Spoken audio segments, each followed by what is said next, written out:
থানবী রহমতুল্লাহ আলাইহি বলছেন কি, এই ওযু যদি ঠিক মতো না হয় তাহলে কিন্তু নামাজ হবি না। থানবী রহমতুল্লাহ বলছেন কি, ওযু যদি না হয় তাহলে নামাজ হইব না।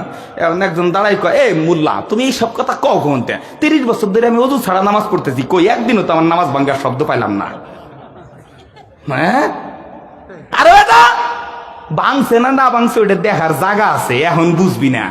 এখন কি বুঝবি না? ওই যে চুলকানি যদি হয়, চুলকানের সময় জম্মের মজা লাগে না? আরো মনে হয় 2-3 জনে আওলাদ করে নিয়ে আসে, আরে চুলকাতি বাল্টে। কিন্তু যখন একটু পরে পুরা শুরু হয় তখনও কি বাল্টে আনি কয় না কে? কয় পুরানের টাইম আছে, খায়া রাখ খায়া রাখ। এই যে আল্লাহ তাআলা কিছু মানুষকে দিয়ে ইবাদত বন্দিগি বেশি বেশি করান, ওরে শাস্তি বাড়ায় দেওয়ার জন্য। নাউজুবিল্লাহ কোন না, ইবাদত করাইছে ওরে পানিশমেন্ট করবার জন্য, শাস্তি দেওয়ার জন্য। কি ভয়ঙ্কর কথা না? ভয়ঙ্কর কথা না? ইবাদত করাইতেছে আর তার মধ্যে অহংকার জাগায় দিতেছে। এই যে প্রত্যেক বছর চিল্লা যায় একবার করে বইলে বেড়ায় মানসিক কাজ। এই যে সেদিনকে হজ করে আসলাম, হজ তো মাশাআল্লাহ আমি কোনো সময় বাদ দিই না। আর একজনের সাথে দেখা হইলেই খালি ওই গল্প শুরু করে দেয়, মানে বুঝতে পারছে আমি কিন্তু আজই, আমার আজই কইস।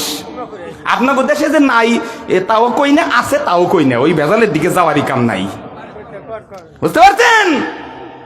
এই যে ইবাদত করেছে মানুষকে দেখায় দেখায়, ওয়াজ করতেছে মানুষকে দেখানোর জন্য, প্রশংসা করানোর জন্য, প্রশংসা করানোর জন্য। বিশাল বড় হুজুর যে ওয়াজ করছে পাড়াই লাইছে দেখতে পারে। হ্যাঁ, এই যে প্রশংসা কোরআনের জন্য ইবাদত করা, ইবাদত করতেছে প্রশংসা করাবার জন্য। কয় কোরআন শরীফের তেলাওয়াত করতেছে, আল্লাহ তাআলার জন্য করা শুরু করেছিলাম, কিন্তু মানুষ দেখেছে টানটা একটু বাড়ায় দিছে। কয় সওয়াবের কাতার কাল কিয়ামতের ময়দানে যখন খোলা হবে, আগ পাশ দেখবে মাঝখানে একটু ভাগা হয়ে যাবে। পাইব না সাথে, পাইব না। আল্লাহ আমাদের এই মুসিবত থেকে হেফাজত করেন। তাহলে কাউকে আল্লাহ তাআলা ইবাদত বন্দেগী করেন শাস্তি বাড়ায় দেওয়ার জন্য। কয়েকটা শাস্তি বাড়ায় দেওয়ার জন্য ইবাদত করেন, এটা বুঝবো কেমনে? ইবাদত করার পরে যদি নিজেরে একটু ভালো মানুষ মনে হয়, নিজেরে যদি কনফার্ম জান্নাতি মনে হয়, মনে হয় যে আমি মরে গেলে জান্নাতে নিশ্চিত চলে যাবো, আমার মতো এত ভালো মানুষ তো কাউরে দেখি না, আমার মতো এত বড় দানবীর তো কাউরে দেখি না, আমার মতো এত তাকওয়াওয়ালা কাউরে দেখি না, এই চিন্তা যদি কারো মধ্যে ঢুকে যায়, তাড়াতাড়ি ফেরত আসো। কারণ এই চিন্তা জাগার অর্থ হলো আল্লাহ তোমারে পানিশমেন্ট করব।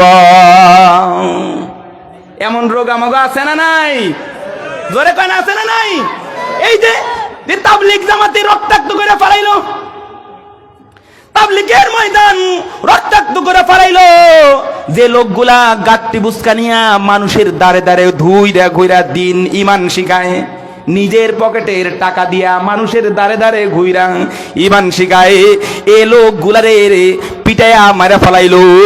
কয় কারা মারলো? যারা নিজেদেরকে এককভাবে হক মনে করেছিল, যারা মনে করেছে আমরাই হক আর সব বাতিল, এ বাতিল বইলা মুমিন পিটা ফেলাইলো।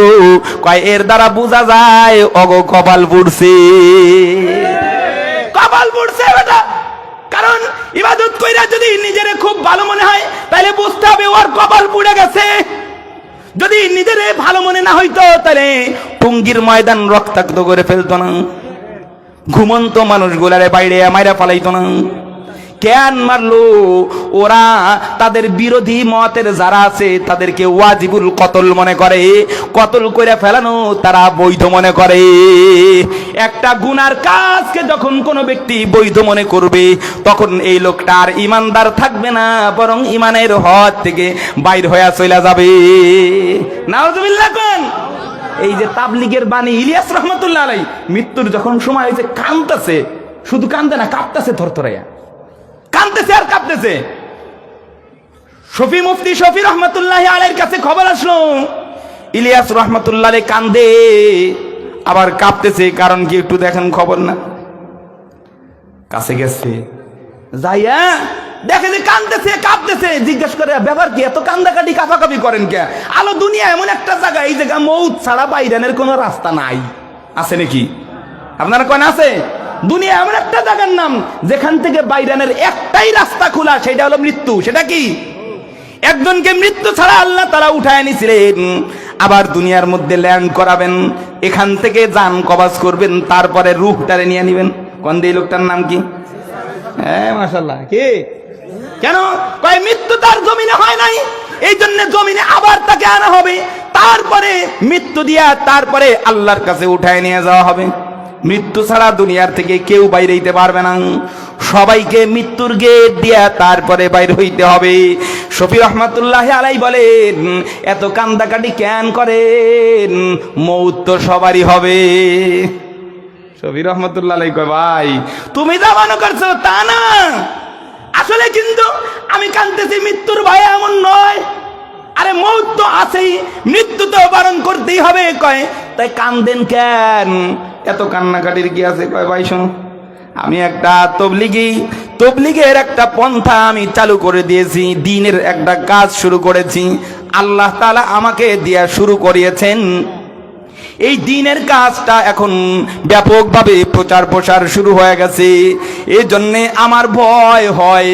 আমি দেখতেছি আমার বাতানো পথটা এখন সারা বিশ্বের মধ্যে ছড়ায় যেতেছে। আমার ভয় হয় যদি এরা কখনো পথ ভ্রষ্ট হয়ে যায়, তাহলে আমার অবস্থাটা কি হবে? আল্লাহু আকবার বলেন না। চিন্তা করে দেখেন, নিজে এত সুন্দর একটা কাজ করবার পরে নিজের কাজ নিয়ে কত শঙ্কিত, কত ভীত সন্ত্রস্ত, তাহলে আমার মধ্যে কেমন করে এত বড় সাহস হয় যে আমি 2 রাকাত নামাজ পড়ি আল্লাহরে দেখবার চাই।